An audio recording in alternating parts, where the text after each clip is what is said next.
কোরআনের হাফেজরা অনেক অনেক মাদ্রাসা থেকে আসছেন। এখানে উপস্থিত আছেন তাহিরপুরের সর্বস্তরের পিতৃতুল্য মুরব্বিয়ান, যুবক ভাইয়েরা, যারা আমার অভিভাবক। সবসময় আমি বিশ্বাস করি জনগণ আমার অভিভাবক। এই অভিভাবকদের সামনে আমি দুই চারটি কথা বলার জন্য দাঁড়িয়েছি। আপনারা জানেন দলের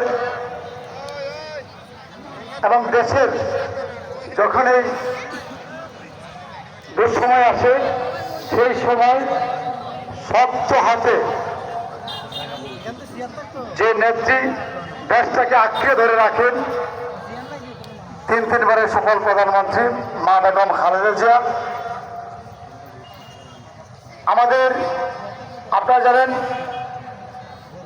যখন এরশাদ বিরোধী আন্দোলন হয় তখনকার সময় মা বেগম খালেদা জিয়া এবং শেখ হাসিনা